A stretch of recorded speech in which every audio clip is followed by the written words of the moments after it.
Vamos a ver. Es importante hacer esta reflexión porque, a diferencia de la molienda de bola, el molino SAC tiene una componente muy importante que tiene que ver con la automolienda, porque nace a partir de la molienda autógena. Y cuando uno analiza los parámetros más importantes de las velocidades de molienda, por ejemplo, en un molino SAC, hay una componente importante de los procesos de fractura que están asociados a cómo se muele, cómo se automuele el mineral. Y es por eso que los molinos SAC son tan únicos. Si uno compara históricamente los molinos de bola, donde la mayoría de la energía de fractura está vinculada a los medios de molienda, estos se comportan bastante uniformemente, y por eso que hay leyes de la molienda, como por ejemplo la ley de Bond, en la cual uno puede poner casi todos los molinos y se comportan bastante bien en términos de cómo operan y cómo se dimensionan. Sin embargo, cuando uno se analiza la molienda SAC, muchas veces el comportamiento de un SAC de la misma potencia tiene resultados muy distintos en muchas plantas dependiendo de cómo se fractura el mineral, cuál es la velocidad a la cual se fractura, cuál es la distribución de tamaño de la fractura, etc. Es decir, hay una componente importante que tiene que ver no solamente con los medios de molienda, sino que muchos de los medios de molienda son los mismos medios, son los mismos, el mismo mineral. Por lo tanto, cuando uno se va a la arena de las moliendas SAC, muchas veces, ¿cómo se llama?, nos encontramos con que cada molino SAC se comporta en forma muy única, y cada proyecto de mejora tiene una característica muy particular. Es como un traje a la medida, ¿ya? Es decir, no todos los SAC, hay lineamientos genéricos que se comportan, que son compatibles, pero lo que ayuda a un SAC probablemente no lo ayuda de la misma forma, poniéndole a otro SAC que incluso puede ser de la misma dimensión. Entonces, inicialmente, como decía, la molienda SAC parte y nace de la molienda autógena, ¿ya? En que la energía de la roca, ¿cómo se llama?, equivale a transformarse en una energía equivalente de una bola para molinos de gran diámetro. Es decir, tienen como la misma energía potencial, y por ende hay muchos modelos incluso que sobre un cierto tamaño de partícula que genera una energía potencial equivalente a la bola que voy a usar, se considera como un medio de molienda. Si bien es cierto, la molienda autógena tuvo bastante éxito al principio para minerales relativamente blandos, en yacimientos de metaminerales metálicas, el comportamiento fue bastante heterogéneo, y ya no era suficiente hacer una molienda autógena, sino que fue necesario incluir medios de molienda. Y a partir de eso han ido evolucionando los molinos, y han ido evolucionando los circuitos de molienda SAC, dependiendo de estas características tan propias de la molienda semiautógena. Entonces, repitiendo un poco el tema, este es un poco el modelamiento de lo que nosotros hablamos, un enfoque holístico a partir de lo que consideramos los activos. Cada equipo lo consideramos como un activo, y como tal, el activo tiene que, cuando uno define el equipo como un activo, inmediatamente lo asocia al proyecto económico que lo gesta, y por ende la salud del activo y la productividad del activo va a tener un impacto económico, y por ende vamos a tener una forma de atacar el problema que nos permite cuantificar el efecto de esta preocupación sobre este activo minero. no solamente desde el punto de vista metalúrgico, sino que también desde el punto de vista de la mantención. El enfoque que vamos a ver en el primer caso que vamos a analizar, parte de una conceptualización, después un modelamiento, después segmenta el problema en problemas más pequeños y usamos herramientas tecnológicas como analítica avanzada, sistemas, lo que hoy día es muy utilizado en sistemas expertos, modelación neural, etcétera, etcétera, para poder ir resolviendo estos temas de productividad. Desde el punto de vista de la conceptualización, hay dos aspectos sumamente relevantes respecto a cómo se modela un molino SAC. Y ahí, desde el punto de vista de la fractura, hay dos aspectos súper relevantes. Uno que tiene que ver con la velocidad de fractura, es decir, cuánto mineral se fractura en cierto determinado espacio de tiempo. Y, por otro lado, es la distribución de tamaños que se generan a partir de un evento de fractura. Es decir, cómo la partícula, cuando es sometida a un impacto o a múltiples impactos, cómo se fractura esa y qué distribución de tamaño genera ese impacto. ¿Y por qué es relevante esto? Porque estos son los dos aspectos principales que dominan la eficiencia de molienda en un molino SAC.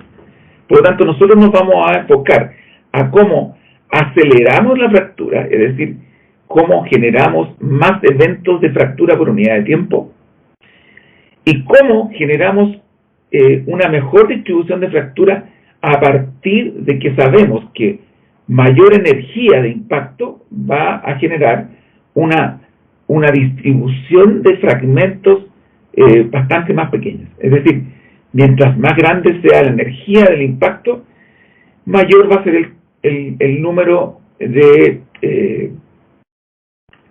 elementos fracturados que pasan un cierto tamaño de control. Es decir, nosotros nos tenemos que preocupar para optimizar la molienda SAC de la cinética de fractura y del modo de fractura. No sé si se entienden estas dos diferenciaciones. Entonces, una tiene que ver con la velocidad, los eventos, y la otra tiene que ver con la intensidad de la fractura. Cuánta energía le impongo a ese golpe que va a generar la fractura. Si uno analiza algunos de los modelos más utilizados en la molienda SAC hoy en día, que es que nace a partir del año 87 a través de un modelo mecanístico presentado por el Dr. Lyon en el JKMRC, él conceptualiza el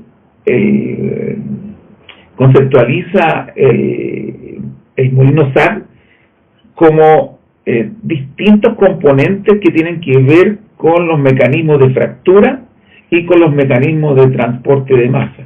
Y estos dos, en virtud de cómo lo alimento y cuánto descargo, van a generar o van a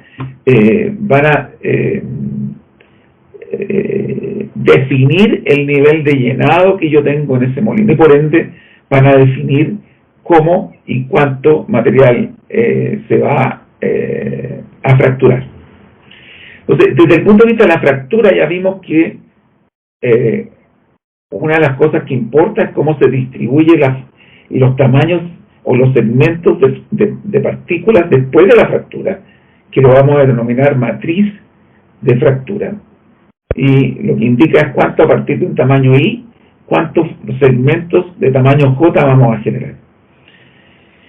Y otro parámetro que vamos a denominar con la letra S, que es la velocidad de fractura, es decir,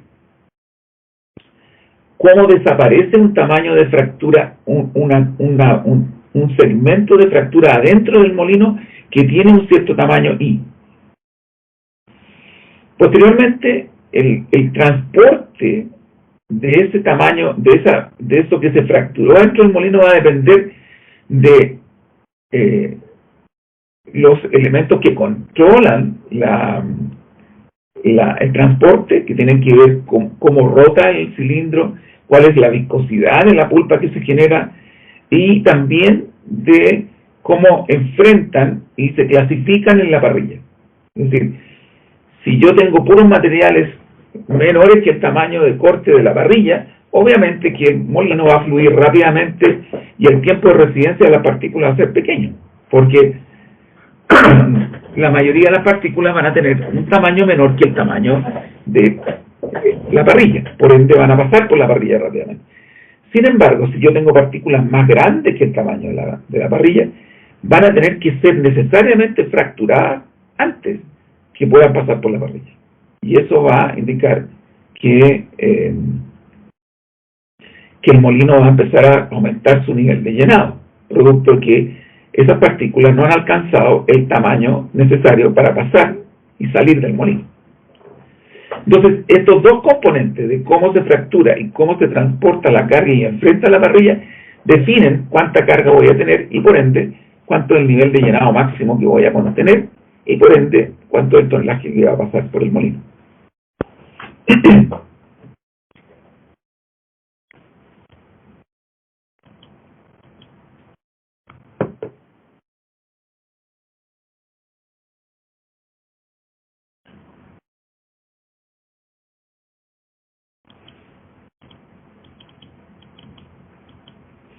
Se supone que aquí tengo un video, pero no. Déjenme.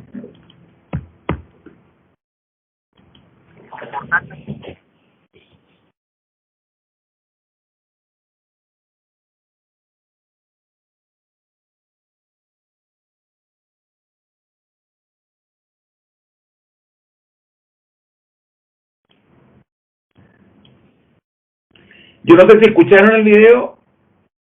¿Se escucha? ¿Aló?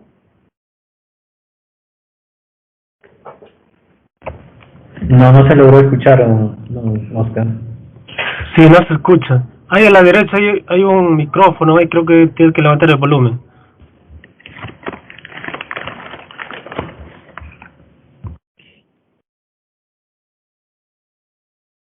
El video dice básicamente que el evento de fractura tiene dos fases. Una que es seleccionar la partícula y después y describir cómo se fracturan después.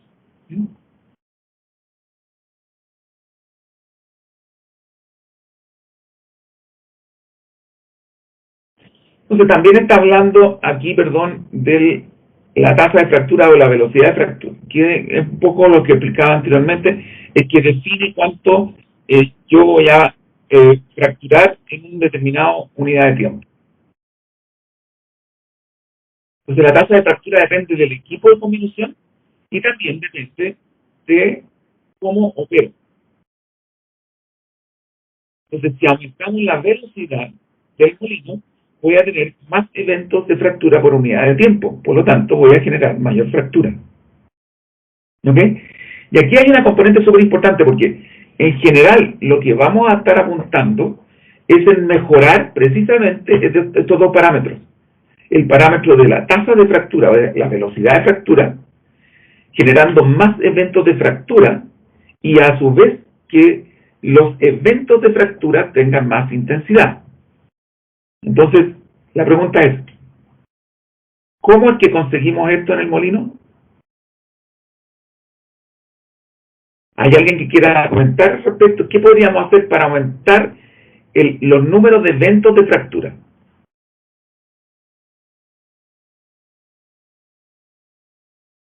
¿Qué tendríamos que hacer con el molino para aumentar el número de impactos por minuto, un número de impactos por vuelta del molino? Mayor RPM y mayor nivel de bolas. Claro, perfecto. Ahí hay dos ejemplos de cómo se llama, de cuánto podríamos hacer. Uno está apuntando a la velocidad directamente, ¿no es cierto? Porque vamos a tener, cada vez que da vuelta el molino, vamos a tener más eventos por unidad de tiempo si lo giramos más rápido que si lo giramos más lento, porque si giramos a, digamos, 12 RPM, vamos a tener 12 vueltas del molino por cada minuto, y si lo giramos a 15 RPM, vamos a tener 15 vueltas por cada minuto. Por lo tanto, vamos a tener mayor cantidad de eventos de fractura. Y la otra también, vamos a tener si aumentamos el número de bolas, vamos a tener más impactos de bola, ¿ya? Pero aquí vamos a tener que tener cuidado con estas dos sugerencias. ¿Será que nos sirve cualquier nivel de llenado de bolas? ¿Será que nos sirve cualquier velocidad? ¿O llega un punto en que si aumentamos mucho la velocidad vamos a tener, por ejemplo, no muchos golpes efectivos? ¿O podríamos tener, en el otro caso, ¿no será que podríamos tener muchos impactos bola con bola? ¿O en el caso de la velocidad, ¿no será que vamos a tener muchos impactos de bola con los lifters o bola con la carcasa, con el shell del molino? Entonces, aquí hay un concepto fundamental. Efectivamente, nosotros podemos aumentar la tasa de frecuencia y la tasa de fractura aumentando la velocidad de rotación. Pero esto no es infinito. Hay que tener un óptimo. Porque eventualmente va a llegar un punto en que yo voy a golpear y no voy a usar no voy a tener una buena eficiencia de fractura, porque voy a estar dañando ya sea los medios de molienda o voy a estar impactando la carcasa sin impactar el mineral. Por lo tanto, esa mayor energía y mayor tasa de fractura no va a estar reflejada en una mayor tasa de fractura del mineral que quiero romper, sino que se va a desperdiciar. Y es por eso que no es tan trivial. No es llegar y aumentar la velocidad, no es llegar y aumentar el número de bolas. Ya vamos a enfatizar el tema de los impactos críticos y cómo yo, controlando esto, cómo los impactos críticos y el conocer los impactos críticos me permiten determinar hasta qué punto yo puedo aumentar la velocidad y hasta qué punto yo puedo aumentar el volumen de llenado de bola sin afectar la productividad del molino. Entonces, un aumento de velocidad en un molino SAC aumenta la distribución de fractura. Claro, ¿por qué? Porque los impactos van a tener mayor energía, ¿ya? Las velocidades a las cuales impacta la bola y a la cual se mueve la bola dentro del molino es más alta en la medida que haya mayor velocidad.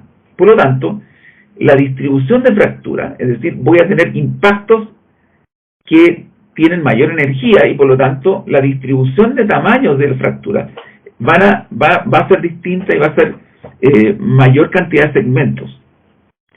Y la velocidad de fractura también la afecta, porque hay mayor frecuencia de impacto.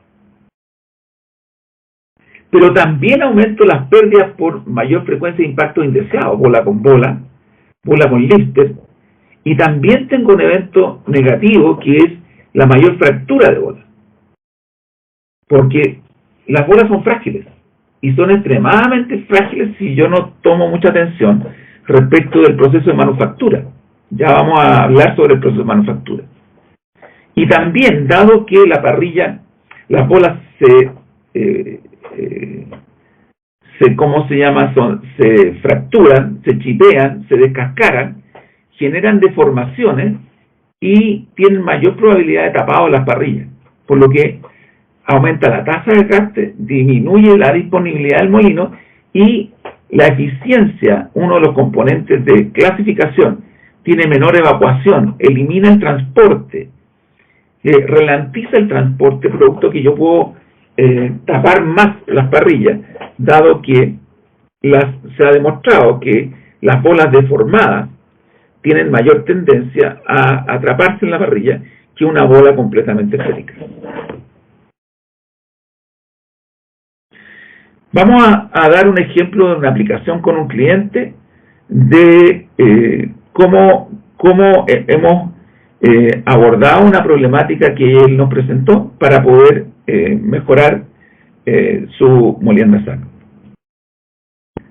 Habitualmente le solicitamos datos históricos, estadística operacional, y en algunos de ellos incluso tenemos contratos con los cuales nosotros le analizamos los datos en forma continua y estamos conectados vía nuestro propio sistema o a través del PI System estamos conectados y analizándose sus datos en forma periódica. Este cliente en particular lo que quería era mejorar el diseño de sus levantadores, generando un perfil que no golpeara demasiado el molino y que permitiera a su vez mejorar la velocidad de giro a la cual el molino podría generar eventualmente una mayor productividad. Entonces, estuvimos un tiempo analizando de cómo hacíamos esto, porque cuando aplicábamos la metodología tradicional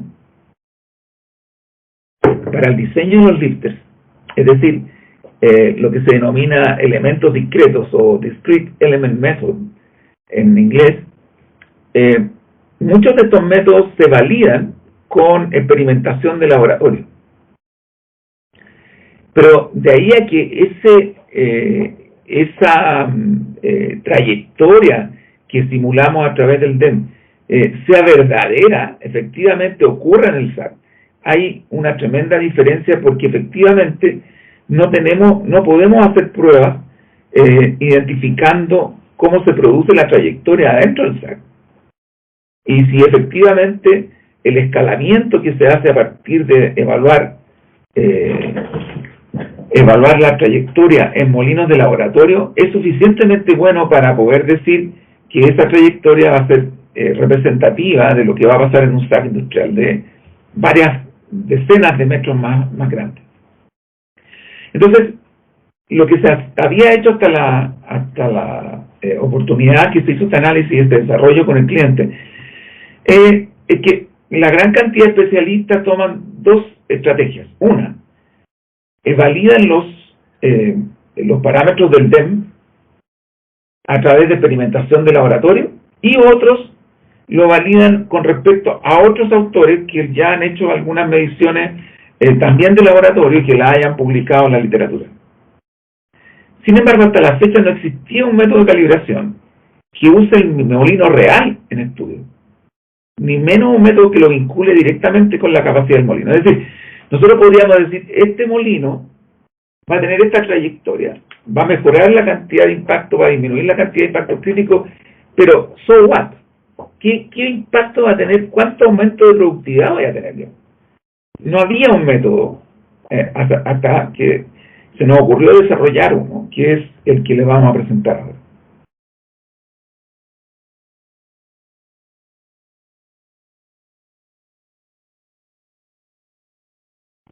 Bueno, esta metodología utiliza el molino real. ¿Qué es lo que hace básicamente? Nosotros tomamos mediciones de los impactos críticos a través de un instrumento y simulamos el comportamiento de este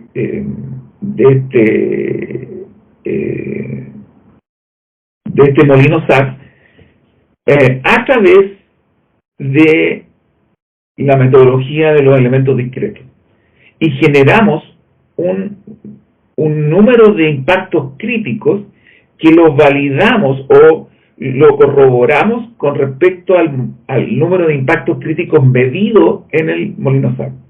Entonces, tenemos un modelo virtual en que ajustamos los parámetros del DEM para producir con esas mismas características operacionales, con ese mismo diseño de lifter, el número de impactos críticos que realmente estamos generando el molino. Y con esa calibración y con esa metodología, nosotros estamos seguros de que lo que nosotros estamos simulando con el DEM efectivamente es lo que el molino está generando internamente en el molino real de la planta específica. Entonces, por su parte, también tomamos los datos PI y desarrollamos un modelo de impacto crítico, de tal manera de poder cambiar las condiciones de operación y simular distintas condiciones de operación para evaluar cuántos impactos críticos no solamente se producen en una condición medida, sino que en todas las otras que nosotros hayamos medido durante el tiempo que hayan tenido distintas condiciones de operación. Por ejemplo, supongamos que hoy día el molino con los lifters como están, nuevos, desgastados, medianos, etcétera, con el porcentaje sólido, con la velocidad, genera un número de impactos críticos X. Pero a lo mejor hace un tiempo atrás generaba otro tipo de impactos críticos o otro número de impactos críticos porque estaba trabajando a menos velocidad, con un porcentaje sólido distinto o con condiciones distintas. Entonces,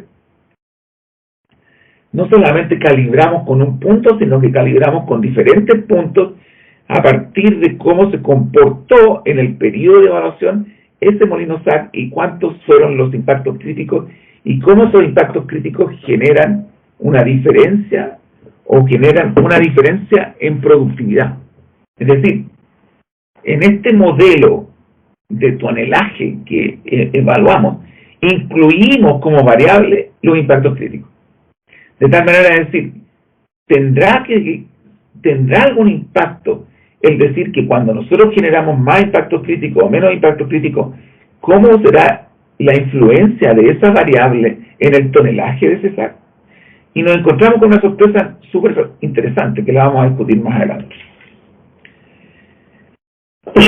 Después desarrollamos un modelo de impactos críticos con variables de proceso y calibramos el DEM, calibramos todos los parámetros del DEM, tanto los coeficientes de roce estático, los coeficientes de roce dinámico, las fuerzas coercitivas y todos los parámetros necesarios en el ROCI para reproducir en el modelo los mismos números de impactos críticos que se generan en el molino SAC real. Una vez que tenemos ajustado el modelo DEM con nuestro método, con nuestro molino real, a nuestro molino real, entonces probamos distintos diseños de lifters para ver cuál de ellos me genera mayor o menor cantidad de impactos y con el primer modelo que desarrollamos, cómo esos impactos se van a traducir en mayor tonelaje. Entonces, no solamente calibramos con el molino real, sino que vinculamos, que es lo más importante, cuántos impactos críticos se disminuyen y cuánto tonelaje vamos a producir por esa disminución de impactos críticos. Y con eso seleccionamos los mejores perfiles de revestimiento que tienen impacto directo en la moldeabilidad y en el tonelaje del SAC. Por ejemplo, en esta planta en particular, que es de un país amigo, hicimos un modelo de tonelaje con todas estas variables que he mencionado. Y el modelo, obviamente considerando que son datos industriales, etcétera, etcétera, se comporta bastante bien y más del 87-88% de los datos caen dentro de un rango de precisión de un 5%. Entonces, esto es importante porque cuando uno quiere parametrizar y ver el efecto de una sola variable, es muy difícil hacerlo en un sistema que es multivariable, porque cuando uno mueve la RPM se mueven otras cosas también. Se mueve el tonelaje, se mueve entonces uno es difícil identificar el efecto específico de una variable especial y por eso es que tenemos que hacer un modelo. Ahora, ¿qué nos permite el modelo? Es, por ejemplo, si nos fijamos precisamente en la gráfica superior derecha, esta nos dice cómo cuando disminuimos de menos de 10 impactos críticos por minuto, el tonelaje tiene un impacto importantísimo y sube de 4.350 a 4.600. Entonces, si los impactos críticos me están vinculando cuando bajan de 10 a este aumento de productividad, a este aumento de tonelaje, que no es menor, que el orden de un 6-7%, vamos a hablar de que necesariamente tendríamos que buscar aquellas condiciones en que minimicemos los impactos críticos en esta zona, de tal manera de poder reproducir el aumento de tonelaje esperado. Bueno, aquí vemos cómo dos variables aisladas producen distintos niveles de impactos críticos. Por ejemplo, el volumen de llenado de bolas en este molino, ojo, el volumen de llenado de bolas en este molino tuvo un efecto súper importante en los impactos críticos. ¿Por qué? Porque era un mineral muy blando que tenía poco pebble, por lo tanto tenía poco mineral adentro del molino, y cuando aumentaba el nivel de llenado sobre un 18, un 19%, que era lo que estaba cargando el molino, la cantidad de impactos críticos era tremenda, producto que no había mineral, y los impactos bola con bola eran grandísimos. Ahora, cuando uno tiene un impactos críticos altos, se generan esfuerzos, o sea, se generan sinergias negativas. ¿Por qué? Porque la bola está construida de un acero que tiene alto contenido de austenita retenida. La austenita retenida es una fase que es metastable, y por ende, cuando yo la golpeo o se calienta, yo tiendo a generar la fase estable del diagrama de hierro-carbono, generando una martensita, una vainita con una expansión volumétrica que fractura la bola. Y cuando la bola se fractura, ya no me sirve se escapa de la parrilla y empiezo a perder volumen de llenado de bolas. O se descascara y empieza a taparme las parrillas. Entonces, tiene un efecto sinérgico. Es decir, no solamente es que voy a generar impactos indeseados porque no voy a aprovechar la energía que está generando el SAC en levantar la carga y golpear el mineral, sino que además contribuyo negativamente porque la bola se fractura, se escapa del molino, ya no está en el molino, y por otro lado tapo las parrillas y freno el transporte de la moneda. Entonces, este fenómeno de la relación que hay entre impactos críticos y tonelaje lo hemos corroborado en la mayoría de los SAC que hemos evaluado. Y por eso que es importante que la mayoría de las estrategias hoy en día que se usan tienden precisamente a disminuir el impacto crítico, y por eso que tenemos instrumentos para poder medirlo y una serie de otras variables para poder estimarlo. Bueno, aquí vemos de nuevo la predictibilidad del molino, del tonelaje, y como ustedes pueden ver es bastante, si bien es cierto, tiene error, el trend genérico lo sigue bastante bien entre lo que mide y lo que se establece el modelo. Entonces, aquí podemos analizar una serie de variables en forma individual o combinada con estos diagramas de niveles, que es una gráfica de 3 dimensiones básicamente, en que en este caso aquí tenemos curvas de ISO tonelaje versus el porcentaje sólido de operación y el número de impactos críticos.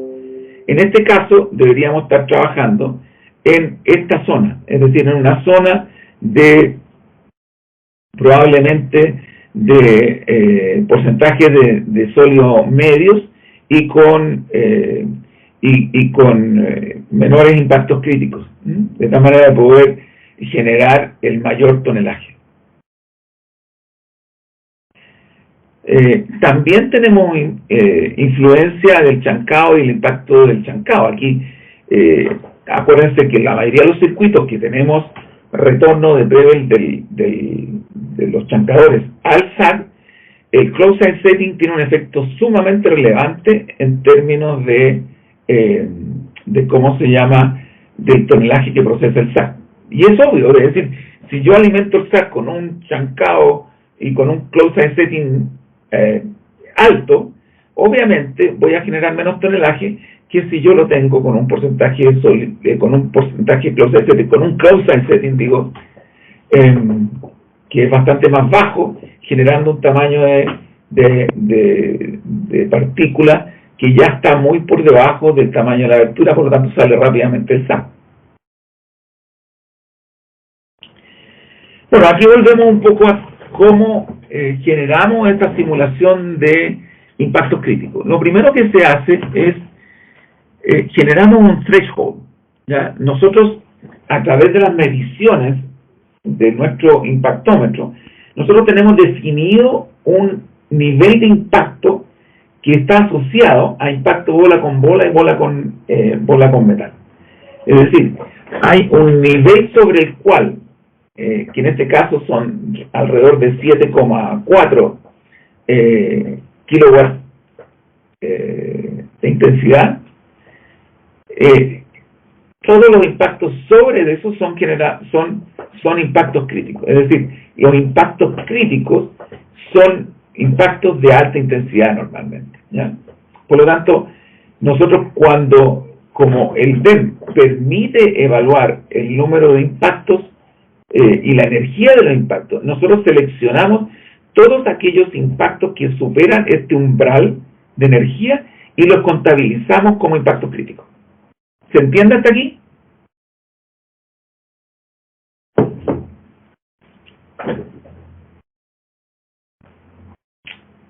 ¿Aló, me escuchan?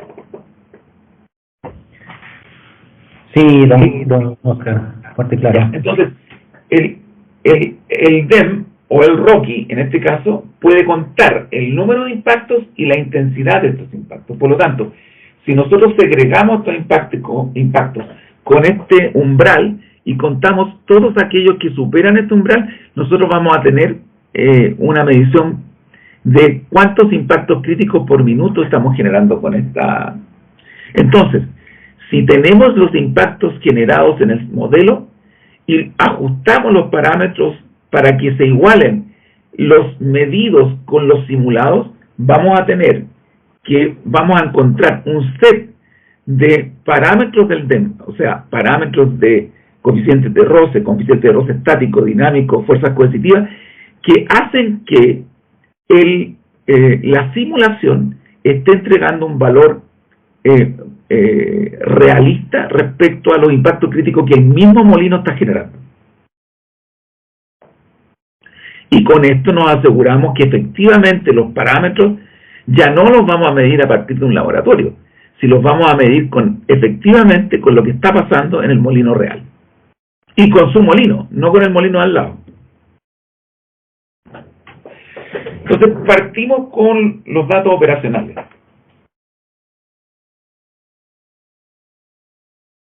Este es el molino que evaluamos, un molino de 38 pies por 24,8. La velocidad fue alrededor del 75% de su velocidad crítica, con 9 RPM.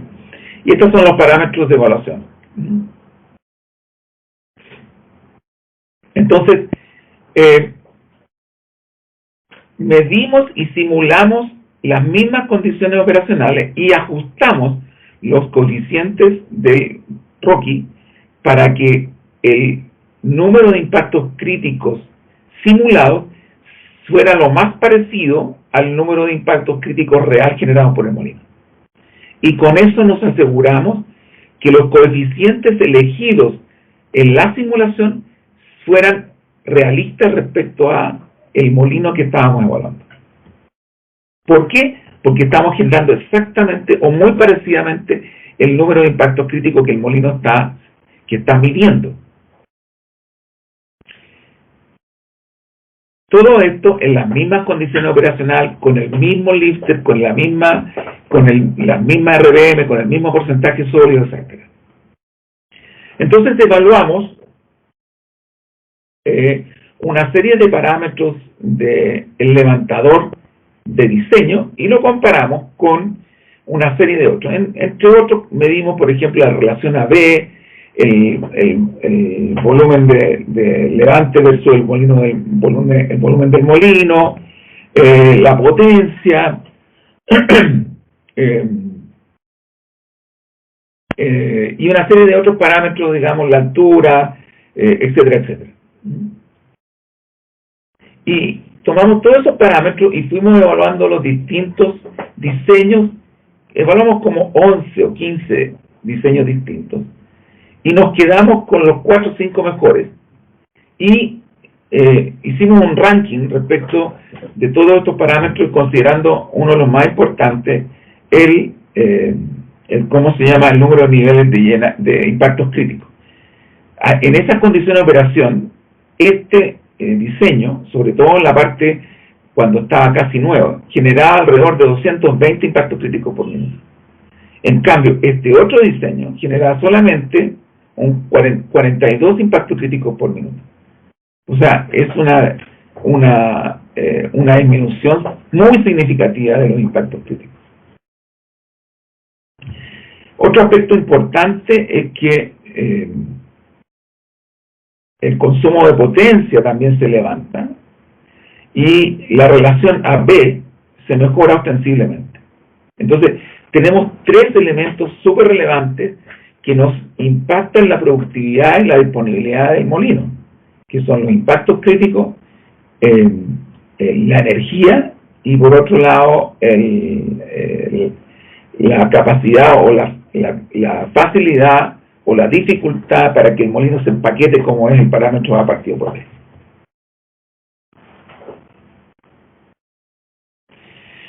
Bueno, uno de los aspectos relevantes de, si ustedes se acuerdan, es que en este molino en particular, como no podíamos inmediatamente evaluar el diseño, evaluamos otro parámetro que sí efectivamente era posible modificar, que era el nivel de llenado de bolas.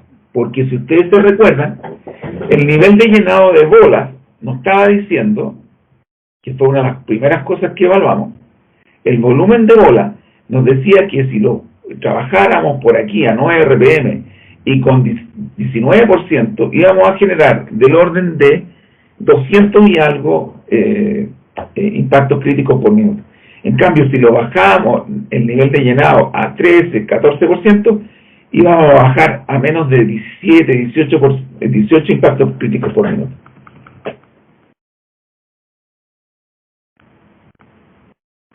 Entonces,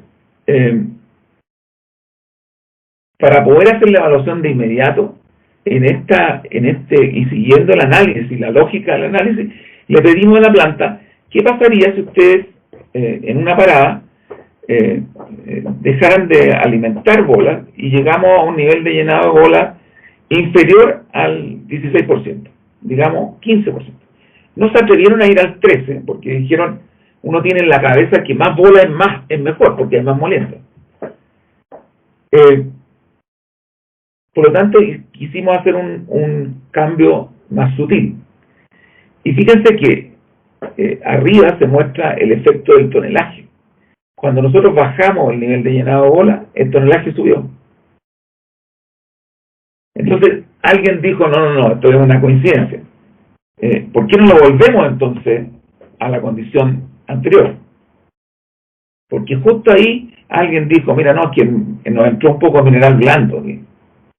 Entonces, volvimos hacia arriba, ya no hasta 17, 18, sino un poquito más arriba, y resulta que el tonelaje bajó. Entonces después dijeron, bueno, ya pasó el tema de la dureza, ¿por qué no lo volvemos a bajar? Y lo bajaron, y el tonelaje volvió a subir. No tan significativamente como anteriormente, porque justo se cruzó con un aumento de ¿cómo se llama?, de una disminución de la dureza en general.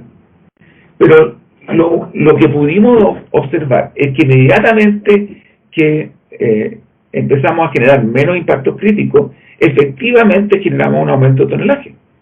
Y cuando se cruzó con una disminución de la dureza, se lograron tonelajes récord que nunca antes se habían logrado tonelajes sobre los 7.000 toneladas por hora.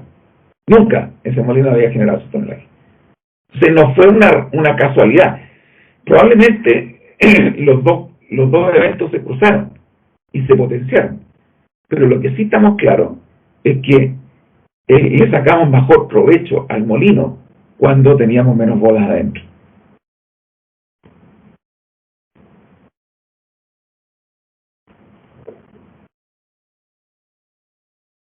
No sé si hay preguntas hasta aquí. Esta es una planta real, como les digo, un cliente conocido y un molino SAC bastante grande. Bueno, si no hay preguntas, seguimos. Otro de los aspectos importantes, que es el cegado de la parrilla o el bloqueo de la parrilla, es algo de lo que también hemos estado preocupados. Este tema lo atacamos desde varias perspectivas. Una fue desde el punto de vista de la control de calidad de la bola, de la manufactura de la bola, el control de proceso para evitar impactos críticos,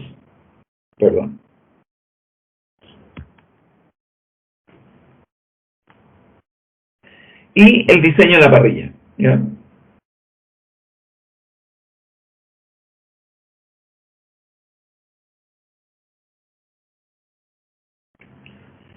Bueno, como lo comenté hasta hace un tiempo, la mayoría de las bolas comerciales están hechas de acero con un contenido de carbono que está dentro del 0,5 al 1%, en peso, y se tratan térmicamente ya sea con un, ¿cómo se llama?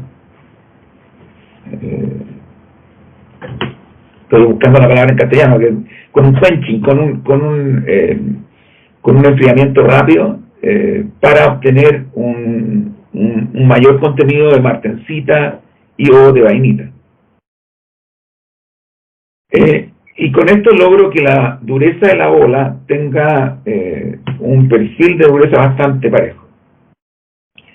Pero el problema de endurecer demasiado la bola es que las bolas que son endurecidas completamente tienen la tendencia a fracturarse y o a astillarse, como se observa, digamos, en una bola SAC, aquí en la foto de la derecha. Tal vez no hay suficiente energía como para poder romper por la mitad la bola, porque los materiales han ido mejorando en el tiempo, pero sí para descascararla, sí para astillarla, sí para generar caras planas que tienen la tendencia a quedar atrapadas en las parrillas. Entonces, las bolas de forma extraña que se encuentran de los molinos son el resultado de la fractura y del desconchado, que resultan en un mayor consumo de bolas. Es decir, ese chip que se generó a partir de esa bola pasó por la parrilla y lo perdí. Se metió en el circuito, apareció en las bombas, apareció en los ciclones y se quedó atrapado por ahí en algún lugar. O se fue derechamente, digamos, al scrap del molino de bola.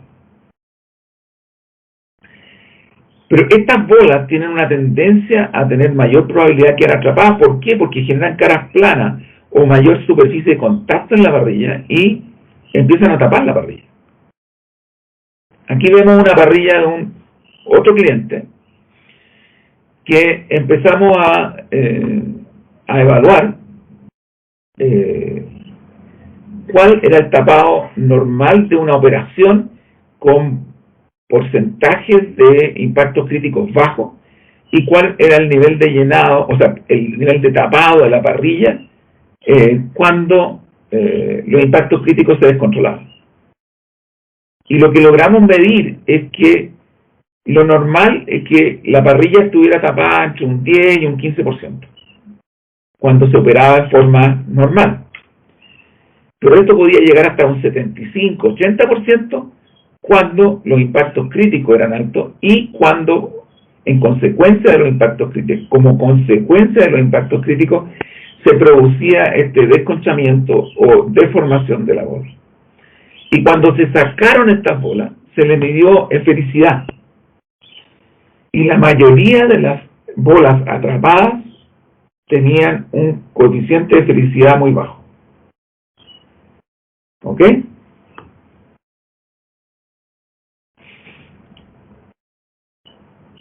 Desde el punto de vista de la calidad de la manufactura, es sumamente relevante poder identificar cuál es el contenido de austenita retenida, que es la fase metastable que genera esta fractura, y de cuál es el tratamiento térmico asociado a su proceso de manufactura. Habitualmente uno produce un enfriamiento rápido y en teoría uno hace un revenido, es decir, calienta la bola por un cierto determinado tiempo para aliviar, ¿cómo se llama?, tensiones. Y para generar una cantidad de transformación de la austenita secundaria, austenita revenida, para que se transforme en vainita o en fases que son más duras, pero sin necesariamente el paso violento de austenita retenida a martensita, que genera una expansión y después una fractura. Entonces, si generamos un enfriamiento muy lento, vamos a tener una matriz ferrita perlítica, lo que va a significar que voy a tener una bola blanda o que se va a desgastar muy rápido. Por otro lado, si tenemos un enfriamiento rápido, voy a producir una bola muy dura, pero que va a tender al chipping y va a tender a la fractura. Y va a tender a generar también un consumo alto de bola, producto de que todos los chips que se generan de cascaramiento lo voy a perder. Y no me va a generar fractura, no me va a generar molienda. Porque se fracturan pedazos muy pequeños que no son capaces de fracturar la mineral que está asociada. Entonces, el control de calidad de la bola que estoy usando es sumamente relevante para poder identificar cuáles son las probabilidades, si se aumenta o se disminuye la probabilidad de que tengamos esta problemática de tapado cegado de parrilla.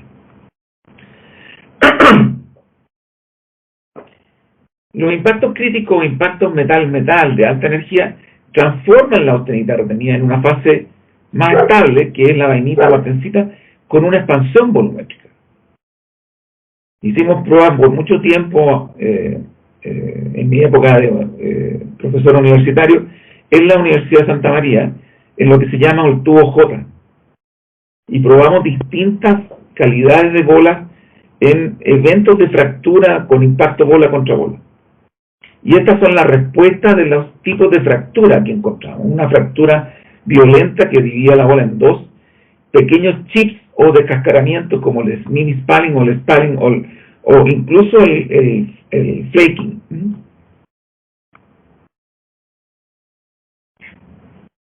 Entonces, como ustedes pueden ver, existe una correlación entre el impacto crítico o impacto bola con bola de alta intensidad versus la morfología o el tipo de spalling o el tipo de chipeo que se produce o el tipo de daño que produce la bola, ¿ya?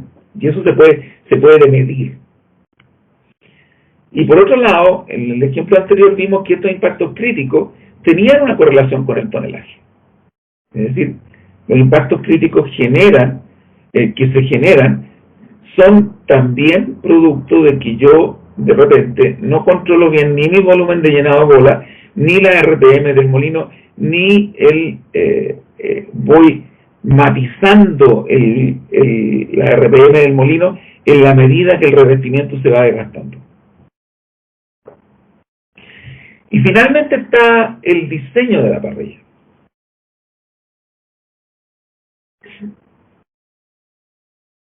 El diseño de la parrilla tiene un elemento una influencia súper importante también, producto que aquí vemos dos condiciones, una condición con una parrilla que pudo ser maquineada para poder darle un ángulo de salida bastante prominente, y otra que, ¿cómo se llama?, que una que tuvo maquineo y otra que no tuvo maquineo, de tal manera de ver el efecto de cuán plana puede ser esta cara y cuánto puede afectar esa capacidad que pueda tener del método de manufactura y el diseño de la parrilla para generar o no el bloqueo de la misma.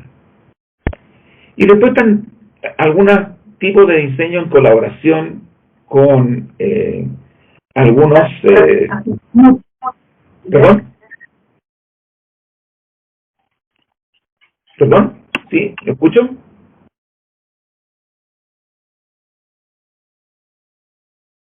¿Aló? ¿Alguien quería preguntar?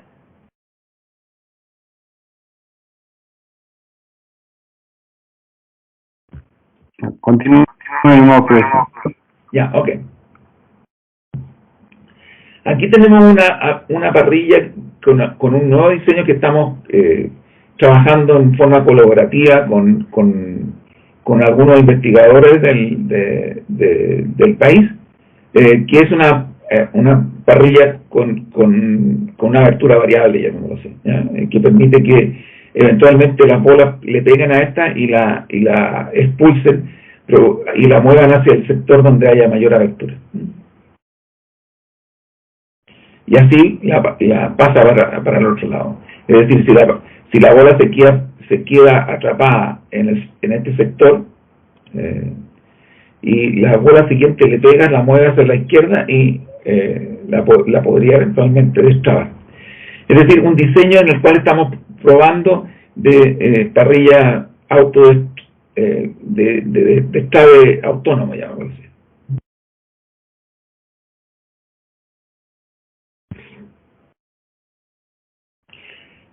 Aquí tenemos otro ejemplo de otro de los factores importantes, ¿cómo se llama?, que afectan la productividad de un SAC, que es el nivel de llenado de bolas.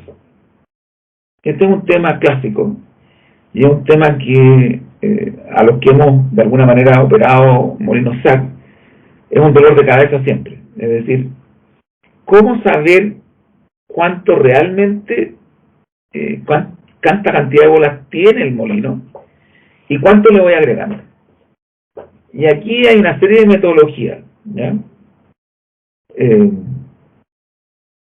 Sin embargo, la mayoría de las metodologías usan modelos que no pueden ser validados. Y usan información que muchas veces, si bien es cierto, nos permiten cierta controlabilidad, cuando nosotros la podemos corroborar y medir, nos damos cuenta que las desviaciones son significativas, ¿no? Y aquí hay una cosa súper relevante, que el tener control sobre la cantidad de bolas adentro del molino, no solamente, y de cómo las cuido adentro del molino, no solamente tienen efectos sobre la tasa o la mejora de la tasa de molienda, sino que también del consumo. Y esta es una de las pocas ocasiones en que los metalurgistas nos encontramos con que nos encontramos de la mano con los ingenieros de mantención. ¿Por qué? Porque ellos van a apuntar a consumir menos bola y nosotros vamos a apuntar a mejorar la molienda. Y aquí hay una de las pocas veces en que las dos variables van de la mano, ¿no? Efectivamente, si yo sé cuánta bola tengo y la cuido, voy a producir voy a aumentar la productividad y bajar los costos. Este es un ejemplo de otro molino SAC importante, en el cual se nos permitió, en un proyecto de investigación, medir en forma bastante frecuente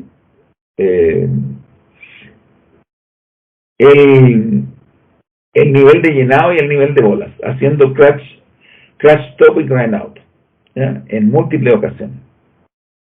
Entonces, los puntitos plomo y casi oscuros negros son la tasa de recarga de bola, y los puntitos ¿cómo se llama? Verdes, perdón, rojo con blanco, son las mediciones que hicimos en ese periodo, que casi fue un año. Como ustedes pueden ver, la primera observación que podemos hacer es que el nivel de llenado de bola que uno asume, que dice que están 16, 17, 18, 12, los gringos dirían all over the show, ¿ya? Están por todos lados, desde 21, y algo por ciento hasta menos de 14%. Es decir, eso es una variabilidad enorme. Y este es un molino controlado con las mismas variables clásicas de control, que son consumo de potencia, etcétera, etcétera, y recarga dependiendo del consumo de potencia. Y de una tasa de consumo de bola que es fija. y los métodos tradicionales con los cuales uno estima la recarga de bola. Ahora, en este caso en particular, como se pudo validar, se desarrolló un modelo que permitía predecir bastante bien ¿cómo se llama?, el comportamiento del nivel de llenado, y seguimos con el modelo. Sin embargo, el costo de hacer esto, de parar el molino N veces, fue tremendamente alto, ¿ya? Y el modelo desarrollado fue único para ese molino en particular y para ese periodo en particular, porque después el molino, el modelo no pudo, los parámetros del modelo, como es un modelo empírico, no pudieron ser recalibrados. El modelo fue perdiendo en el tiempo precisión. Entonces el desafío era buscar un método más cuantitativo, tratando de usar más instrumentos. Ahora, ¿por qué es necesario? La respuesta es obvia, digamos, para mejorar la productividad. Es decir, si nosotros tenemos y nos acercamos siempre a tener el volumen de llenado de bolas óptimo para esa condición, vamos a mantener una mejor productividad de nuestro molino. Y además, no vamos a generar excesos de consumos que van a aumentar los costos de operación. En resumen, la carga de bolas controla la eficiencia de molienda en un molino SAC. La carga de bolas está cambiando todo el tiempo. ¿Por qué? Porque las bolas se fracturan, porque las bolas se gastan, porque las parrillas se quiebran. Y por eso que la carga de bolas es difícil de controlar en un molino SAC. Porque la rotura de bola es común por el desconchado astillado, y el desconchado y el astillado pasa por la parrilla y se pierde. Y la abertura de la parrilla se desgasta también. Y peor, se quiebra. Y cuando se quiebra, la fuga de bola, el molino se puede vaciar en unas cuantas horas. Entonces, no es trivial el tema. Y este tema es un problema que tienen casi todos los operadores de molienda SAC. Algunos con más énfasis que no, otros obviamente, pero en alguna medida, la mayoría de ellos o no sabe exactamente cuánto una bola, y lo peor es que la tendencia que uno tiene en la cabeza, natural, intuitiva, es que echémosle bola porque siempre es mejor. Y la verdad es que cada molino SAC tiene un nivel de llenado óptimo, que es único para ese molino. Y que puede ser 14, que puede ser 12, que puede ser 18, que puede ser 20, pero es único para ese molino. Y no es más ni es menos. Porque la curva de moliendabilidad, si yo me muevo de ese óptimo, le echo demasiado, voy a generar impacto crítico y va a bajar el tonelaje, o voy a empezar a fracturar y va a bajar el tonelaje, o voy a tapar las parrillas, o le voy a echar de más, muy poco. Entonces, saber con precisión cuánto el nivel de llenado de bola es un desafío, pero también es una oportunidad, una tremenda oportunidad. Porque es esto lo que hace la molienda. Y sin bola no molemos. Y con muchas bolas tampoco.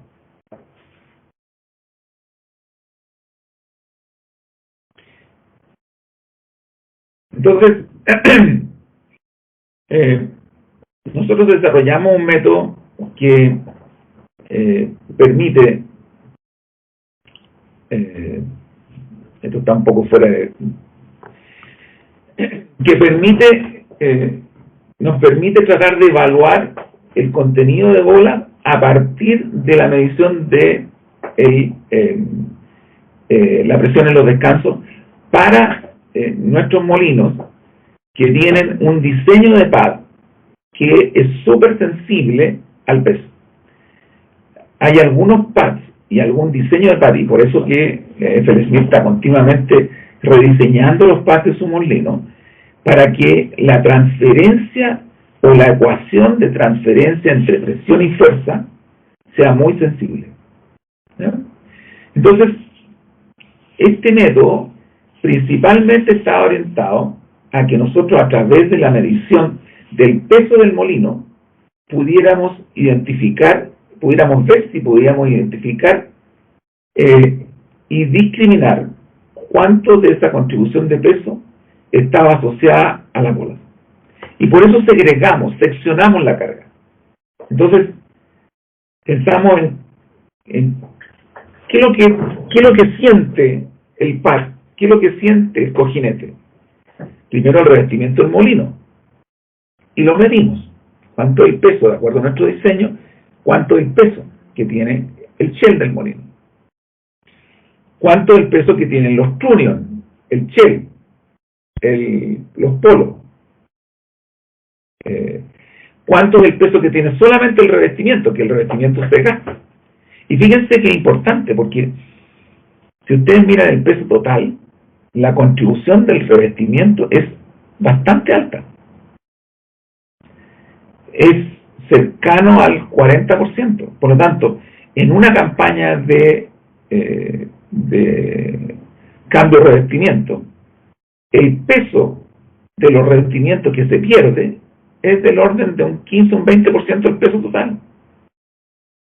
Por lo tanto, si no tengo un buen modelo de desgaste del revestimiento, muy rara vez voy a tener una precisa estimación de lo que tiene adentro el molino, ni menos de la potencia que está generando, porque la contribución que tiene en la potencia y en el peso, o sea, en el peso que genera una mayor potencia a una determinada velocidad, es tremendamente significativo.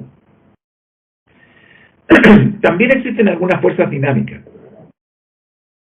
Estas fuerzas dinámicas tienen que ver con los polos y con los centros de masa del molino versus el centro geométrico del motor del molino. No necesariamente el centro geométrico coincide con el centro del campo eléctrico que se genera a partir del molino. Por lo tanto, el molino, si el centro geométrico eléctrico está sobre el centro, yo voy a estar tratando de levantar, el molino va a estar tratando de levantarse, digamos, todo el tiempo. Va a tratar de planear o levitar. Sin embargo, si en su efecto, si el centro del campo eléctrico está por debajo del centro masa, el molino va a estar empujando. Y va a haber un cambio cíclico hacia arriba y hacia abajo, que son estas fuerzas dinámicas que están cambiando en el tiempo por cada rotación del molino.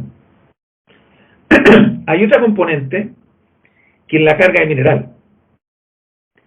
Y finalmente está la carga de bolas. Pero cuando uno hace una estimación de la carga de mineral, uno se da cuenta que el mineral tiene una carga aparente, pero que ocupa los espacios intersticiales que dejan las bolas, más una cierta cantidad. Y cuando uno compara el peso, la contribución de peso de las bolas versus la contribución de peso mineral, en un molino SAC es como 70-30. O sea, el 70% del peso de la carga interna está dominado por las bolas. Para un molino típico de un 18, un 20% de nivel de llenado. Por lo tanto, la contribución de peso que está asociada al mineral es bastante baja.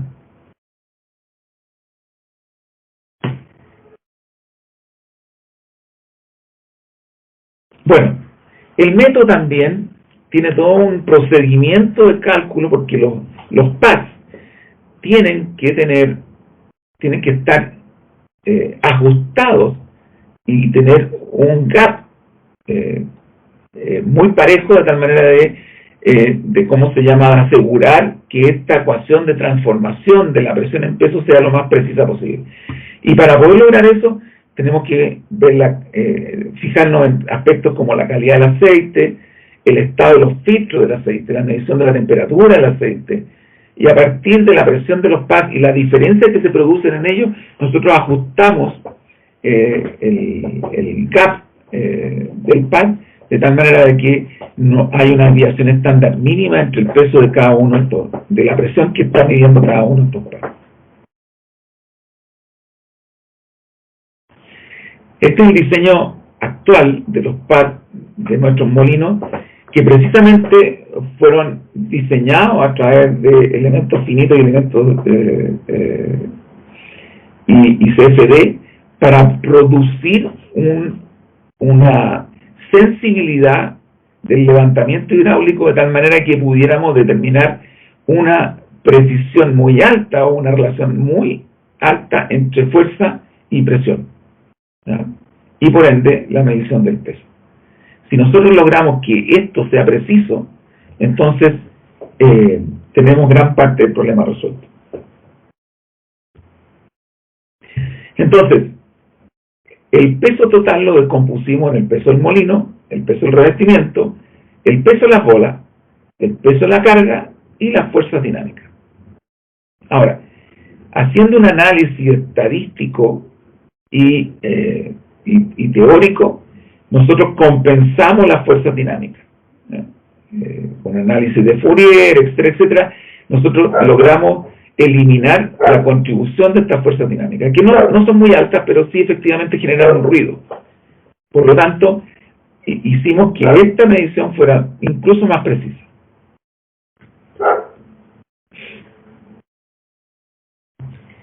La segunda parte es construir cuál es el volumen interior del molino, para identificar cuánto es la masa que tiene un determinado cierto volumen, y construir una curva entre el volumen y poder después identificar cuánto es el peso. Y suponer después, con esto, decir cuánto es la contribución de bola versus la contribución de mineral a diferentes niveles de llenado. Y esto se hace a través del escaneo, ¿ya? El escaneo del material interno y también a través del modelamiento 3D de los planos que tenemos en nuestros propios molinos. Bueno, esto también va cambiando en el tiempo en la medida que los revestimientos se van gastando. Entonces, con la ecuación de transición de presión a peso, calculamos el peso total de la carga y le descontamos el peso del molino, el peso de los revestimientos. Por lo tanto, tenemos el peso total de la carga interna, ¿ya? Si conocemos el peso total, conocemos el peso del molino, conocemos el peso del liner en el tiempo, podemos calcular cuál es el peso de la carga total. Entonces, asumimos un nivel de llenado medio del volumen total de pulpa. Por ejemplo, digamos que sea 35. Entonces, ajustamos el JB para lograr que con ese J pudiéramos llegar a determinar el peso medido. Nos ajustamos para que el peso medido fuera igual al peso del estimado a partir de esta suposición de que asumimos el JB. Y con eso obtenemos un JB. Para eso tuvimos que discriminar todos los pesos. El plano, el revestimiento, cómo se gastaba en el tiempo, etcétera. Un trabajo como de 4 meses, 3 meses y medio más o menos lo hicimos. Y después en ese periodo de tiempo hicimos varias mediciones. Escaneo en esos 3-4 meses para ver cómo se iba gastando el molino. Y además teníamos las mediciones históricas de los pesos de los liners una vez que se extraen del molino. Entonces, esta es la parte súper relevante en cual tenemos un modelo de desgaste y una forma de desgaste y el peso y la contribución de peso de las piezas del molino.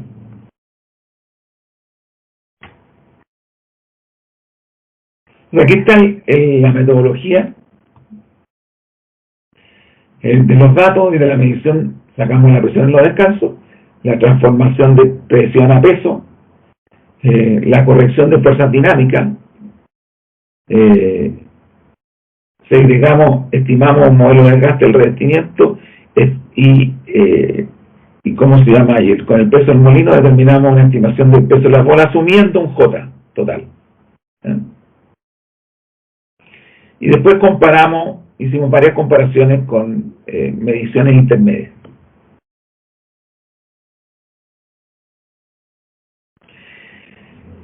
Esta es la estimación del JB instantánea.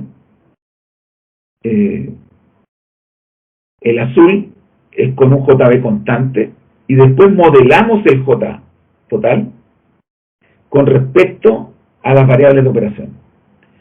Y el error promedio sin el modelo del volumen llenado de mineral nos da un error de un 15% total, y el con el modelo nos bajaban un 2 o un 3%. Es decir, en el peor de los casos teníamos un método que tenía un 15% de error. Pero uno podrá decir, el 15% de error, claro, si estamos hablando de aterrizar en la Luna es un tremendo problema, digamos. Pero cuando estamos comparándonos con una metodología preliminar que tiene un error de más de un 80-90%, es un tremendo avance. Que esto nos permite, incluso con una estimación, tener un error de un 15%. Ahora, vamos a ver más adelante que esto se puede mejorar mucho más aún con instrumentación que hoy día, hace unas semanas atrás, podemos contar en FLSmith.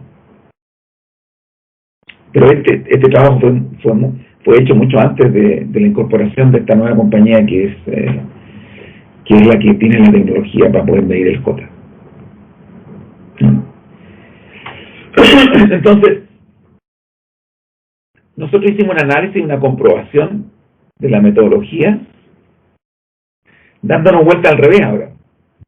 Si nosotros tenemos el J total de bola, el J total y el J de bola, los porcentajes sólidos, etcétera, etcétera, podemos calcular la potencia. Y podemos comparar entonces nuestra estimación de potencia con la potencia real. Y eso es lo que no... Y ese es la comparación. Es decir,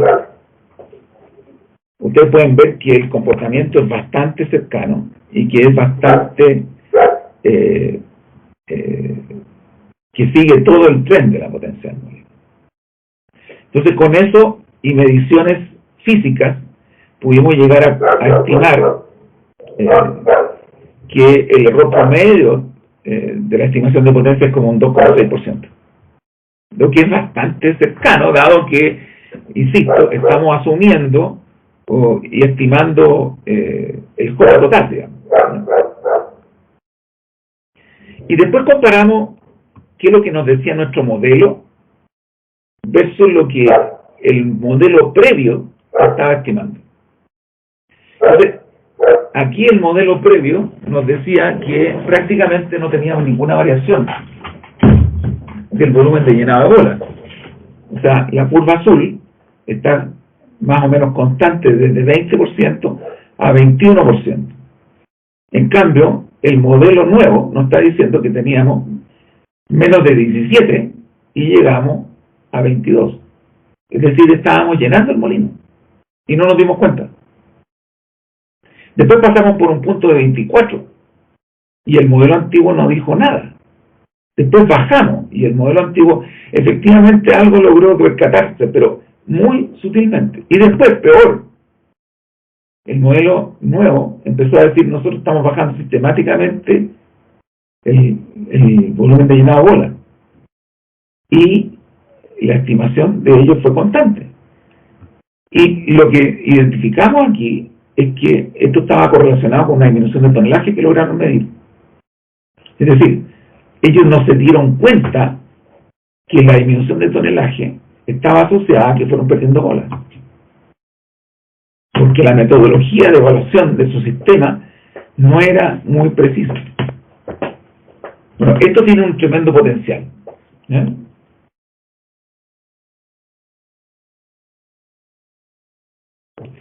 Entonces, voy a tomar un poquito de agua, denme un segundito.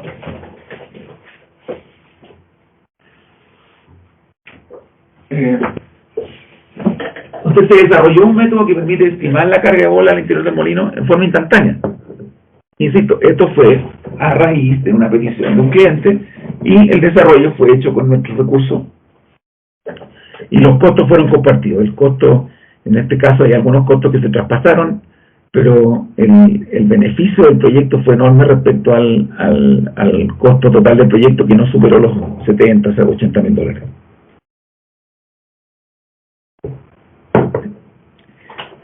Lo otro importante es que el peso de los rendimientos de un molino de 40 pies alcanzan como 1.000 toneladas, y 50 al 60% de los cuales se pierden en una campaña.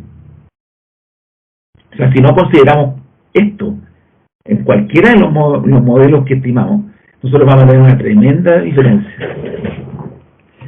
Y el peso de la pulpa no supera el 25% de la carga total. Esto para un molino de 40 pies y un nivel de llenado del 18 al 20%. Finalmente, las variaciones de pulpa son de baja incidencia, y el error, o sea, el volumen de llenado de pulpa total nos genera un error máximo de un 15%.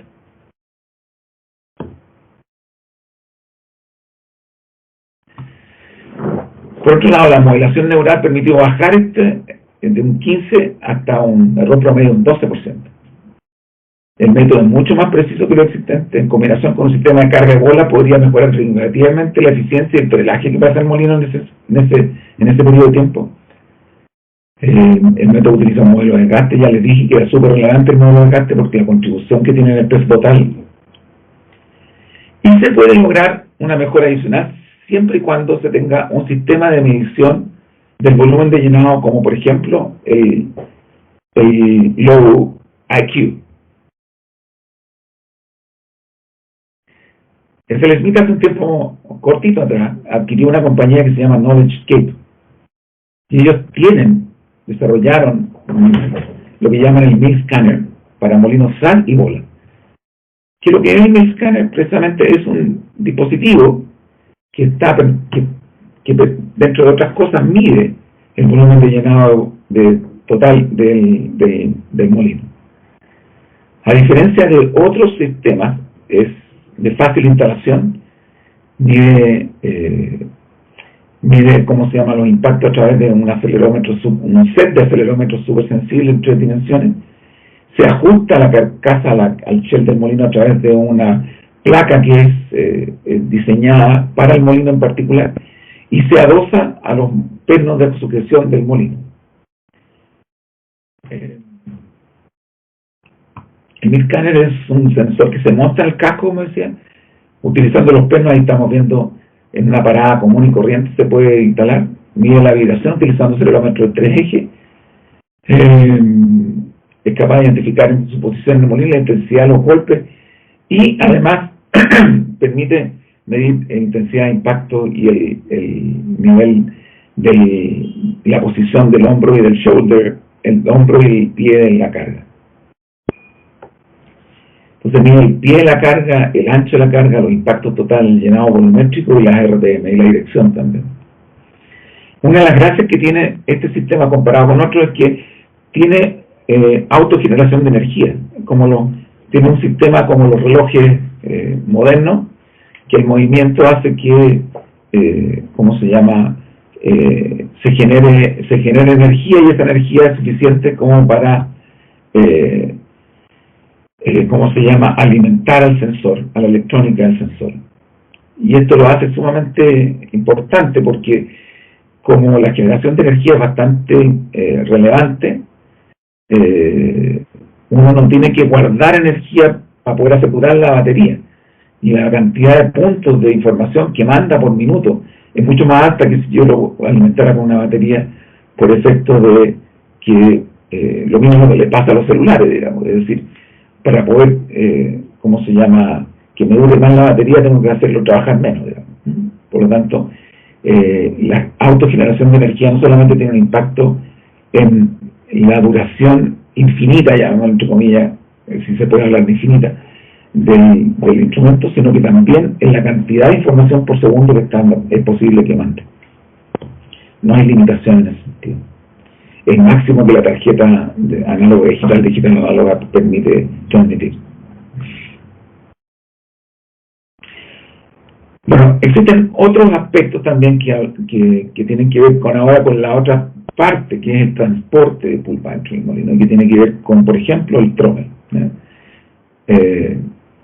El trommel del molino, y aquí entramos en un tema bastante crítico. Define, no solamente en el diseño propiamente tal del trommel, sino que define el T80 del circuito y define el consumo específico del sistema, ya no solamente del SAC, sino que del sistema chancado molienda bolas del circuito SABC. Es decir, si nuestro clasificador, nuestro trommel, aumenta o disminuye su abertura o baja, va a afectar el T80, y el T80 precisamente es un distribuidor de carga hacia los tres sistemas: SAC, bolas y chancado. Entonces, se ha demostrado que cada circuito tiene un T80 óptimo, ¿sí? Que obtiene el consumo específico de energía óptimo para el sistema, no ya como equipo individual, sino que cuál y dónde es mejor moler qué. Es decir, ¿será que si yo tengo poca potencia en el molino, será bueno que yo aumente el T80? ¿O será que el pedal de descarga, en vez de tirarlo al SAC, lo tire al molino de bolas, dado que tengo suficiente potencia y molinos grandes, por ejemplo? Eso es lo que permite, a través de herramientas de simulación, ¿cómo se llama? Definir un T80 que maximice el consumo específico de energía del sistema ahora, no del equipo en particular. Ahora, por su parte, el trommel, el diseño ya propiamente tal del trommel, y eso se hace a través de simulación CFD, permite, en este caso, determinar el área mojada. Y como ustedes saben, el área libre está asociada al contacto que yo tengo entre el diseño de la malla y cuánto yo permito que se genere contacto entre la malla y la pulpa. En este caso, el área mojada es de un 104%, y por ende está limitado a que lo que está permitiendo, o el andero equivalente, es el área que está mojada por el largo del trommel. Por lo tanto, si yo permito o si yo logro que esta área mojada sea grande,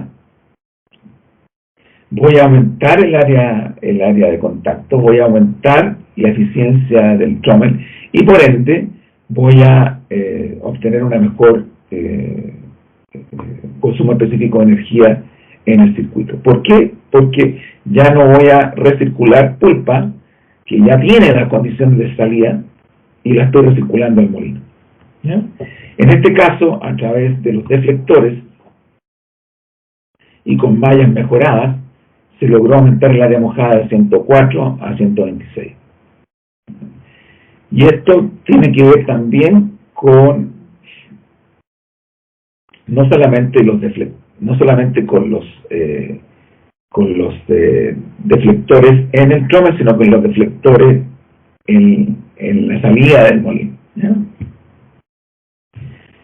Me refiero a estos deflectores, es decir, cómo estos deflectores me permiten que la carga no se salte una parte y deje una parte ciega del trommel, de tal manera que esta parte ciega del trommel no esté clasificando. Si yo logro con estos deflectores tener una mejor distribución de la carga sobre el trommel, yo también voy a aumentar el área mojada y por ende la eficiencia del trommel. Y también el daño, ¿ya? Porque si yo distribuyo mal y golpeo solamente en un punto el trommel, voy a hacer una perforación y por ende la disponibilidad del trommel se va a ver disminuida. Aquí están las simulaciones y CFD del comportamiento del trommel y los deflectores, de tal manera de poder mejorar la distribución de pulpa y el ángulo de mojado del trommel para poder mejorar su eficiencia.